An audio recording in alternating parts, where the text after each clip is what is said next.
আসসালামু আলাইকুম। Hi guys, this is মামা Rashid Rana and welcome back to my another videos. আজকে আমার ব্লগটা সুখবর আছে। আজকে ব্লগটা অবশ্যই মনোযোগ সহকারে দেখা ট্রাই করবেন। সো আজকে ব্লগটা হচ্ছে কি, যারা ইমেলের মাধ্যমে অ্যাপয়েন্টমেন্ট ডেট পাওয়ার পর কেউ কি ভিসা পাইছে কিনা সে ব্যাপারে কিছু আলোচনা করব। আর যারা মে মাসের যে অ্যাপয়েন্টমেন্ট ডেট পাইছেন, পাওয়ার পর যে পাসপোর্টের যে কপি আছে, মানে স্ক্যান করা কপি, যারা বিএফএস গ্লোবালে জমা দিয়েছেন তাদের কারো কি ডাক পড়ছে কিনা, এটা অনেকের একটা কোশ্চেন থাকে, সে ব্যাপারে কিছু আলোচনা করব।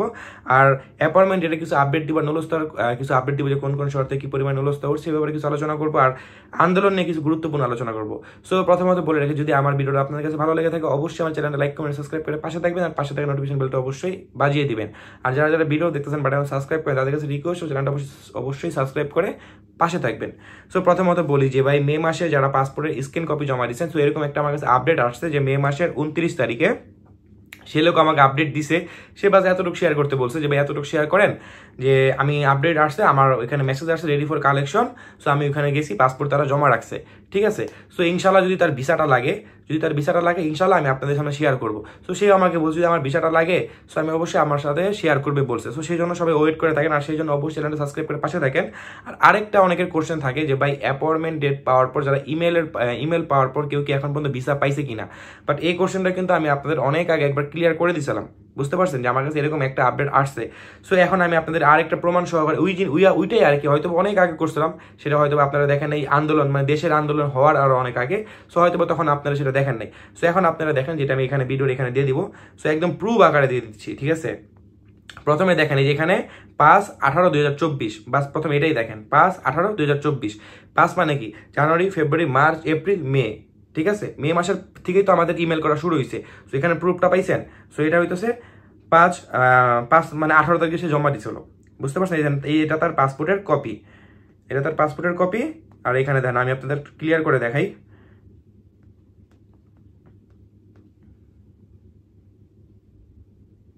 এই দেখেন এখানে তার নাম এল বাদ বাকি হাসান নাকি আমি রেখে দিছি। সো এটা আপনাদের ক্লিয়ার করতে হবে না, ঠিক আছে। এখানে দেখেন পাসপোর্টে এল, ঠিক আছে। এখানে পাসপোর্টে দেখেন এল, তারপরে জাস্ট এইটা দেখেন। এত কিছু দেখাই দেবো না, এত প্রুফ দেখাই দেবো না ভাই, আমার কথাই প্রুফ, বুঝছেন। আমি যদি আপনাদের বলি বিশ্বাস করা বা না করা এটা একান্ত ব্যক্তিগত ব্যাপার। এই দেখেন তার ছবি। এখন আপনারা বলতে পারেন যে ভাই পাসপোর্টের ছবি দেখাই দেন, ভিসার ছবি কই। এই দেখেন আমি আপনার ভিসার ছবিও দেখাইতেছি। এই দেখেন ভিসার ছবি, ঠিক আছে। তারপরে আমি আপনাদের এখানে নাম দেখাই। এই দেখেন নাম এল, ঠিক আছে। হাসানটুকু আমি কেটে দিছি।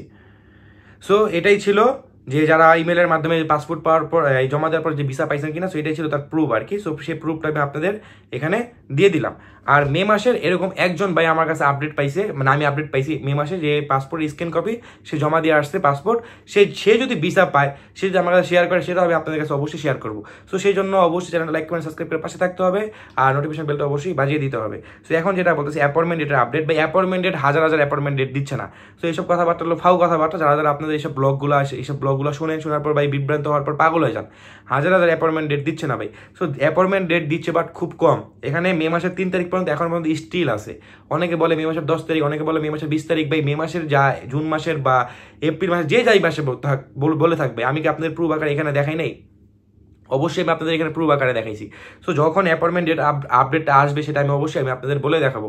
সো এখন টুকটাক পাইছি এপ্রিল মাসের 26-27 তারিখে কয়েকটা পাইছি, আর মে মাসের 3 তারিখ পর্যন্ত লাস্ট আপডেট পাইছি। এর বেশি আর আমি পাই নাই, বুঝতে পারছেন। বাট এর বেশি হয়ও নাই, এটাই সত্য ভাই। হাজার অ্যাপয়েন্টমেন্ট ডেট আসতেছে না, বুঝতে পারছেন। সো হয়তো আপনাদের এই আপডেটটা ক্লিয়ার হয়ে গেছে।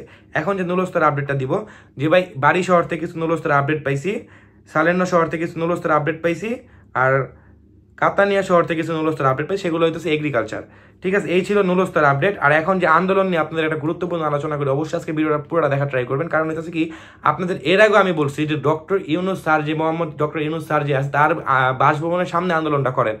কতবার বলছি ভাই, যারা যারা আমার পুরানা ভিউয়ার্সগুলো আছেন তারা অবশ্যই দেখছেন যে কতবার এই কথা আমি আপনাদের বলছি। কেন বলছি, যে হয়তোবা সে এখন মিটিংটা করে আসছে জর্জ মেলোনির সাথে, সেখান থেকে কি বিষয় সে আপনাদের ফেস টু ফেস এখন আপডেটটা দিতে পারবে, বুঝতে পারছি। সো অবশ্যই তার বাসভবনের সামনে আন্দোলনটা করেন। এই বিআইবিএস টিভিতে সামনে আন্দোলন করে কোনো লাভ নেই ভাই। পর কতবার আপনারা আন্দোলন করেন, কতবার তো আপনাদের আমি একই কথাই বলছি, তাই না? এই বিআইবিএস এর সামনে আন্দোলন করে কোনো লাভ নাই। আর এই যে অ্যাম্বাসিডার আছে, সেই অ্যাম্বাসিডার সবাই বলে যে অ্যাম্বাসিডার চেঞ্জ করো। আর ঠিক আছে ভাই, অ্যাম্বাসিডার চেঞ্জ করলাম। অ্যাম্বাসিডার আগে কোন কোন দেশে আসলো কার ধারণা আছে? কারো ধারণা নাই ভাই। এই অ্যাম্বাসিডারটা বাংলাদেশে আসার আগে নেপালে ছিল, বুঝতে পারছেন। নেপালও ঠিক এই অবস্থা ছিল। নেপালেও ঠিক এই অবস্থা ছিল। সো মানুষ বুঝে না, খালি লাফালাফি করে যে অ্যাম্বাসিডার চেঞ্জ করবে, অ্যাম্বাসিডার চেঞ্জ করে অ্যাম্বাসিডার যতই দেশ ঘুরে আসছে সবগুলো দেশের মধ্যে একই অবস্থা। নেপালও ছিল এরকম বিশ্ব অবস্থা, এখন নেপালতে চেঞ্জ হয়েছে, এখন নেপালের অবস্থা ভালো হয়েছে, বুঝতে পারছেন? সো আমরা ডক্টর ইউনূস মোহাম্মদ যে আছে স্যার, তার সাথে যে সম্মেলন, যে আন্দোলনটা যে করবো, সেই আন্দোলনটা যদি করতে পারি আর যদি অ্যাম্বাসিডার চেঞ্জ করতে পারি, ইনশাল্লাহ আমাদের যে ভিসার যে প্রবলেমটা আছে সেটা সমাধান হয়ে যাবে। ঠিক আছে ভাই, আজকের ভিডিওটা এতটুকু, আর বড় করলাম না। সবাই সুস্থ থাকুন, ভালো থাকুন। আসসালামু আলাইকুম, আল্লাহ হাফেজ।